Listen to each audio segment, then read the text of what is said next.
Friends, நம்ம இன்றைக்கி milk சர்பத் தான் பண்ண போகிறோம். அதுக்கு நான் 1 லிட்டர் பால் எடுத்துருக்கேன். இதை நம்ம நல்லா கொதிக்க வச்சு எடுத்துக்கலாம். இதோட நான் கொஞ்சமாக சப்ஜா விதை எடுத்துருக்கேன். பேசில் சீட்ஸ் சொல்லுவாங்க. இது நான் 1 ஸ்பூன் எடுத்துருக்கேன்.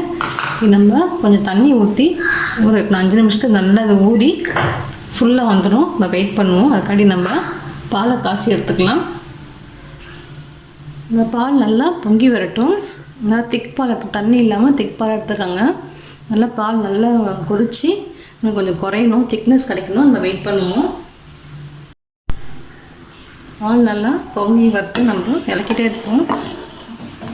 அப்படியே விட்டிங்கன்னா அடி பிடிச்சிடும். அதனால் இந்த ஏடெல்லாம் இருந்தாலும் அதை உள்ளே எடுத்து விடுங்க.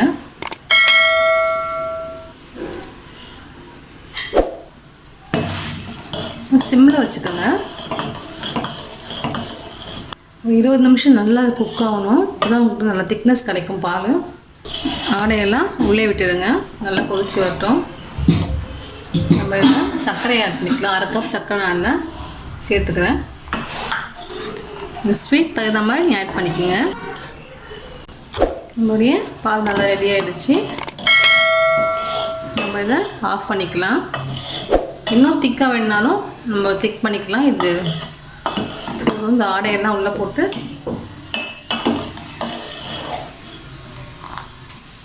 ஆஃப் பண்ணிவிடுவோம்.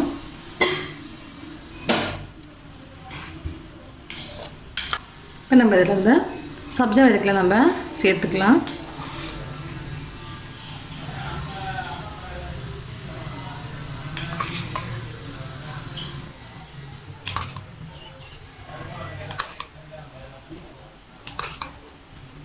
இதை நம்ம கொஞ்சமாக ரோஸ்மில்க்ஸும் சேர்த்துக்கலாம். இது ஆப்ஷனல் தான். உங்களுக்கு வேண்டாம்னா இது சேர்க்க வேண்டாம். சும்மா கலருக்காக நான் சேர்த்துருக்கேன்.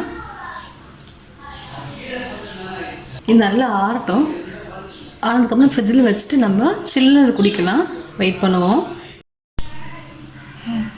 நம்ம இதை கிளாஸுக்கு மாற்றிக்கலாம்.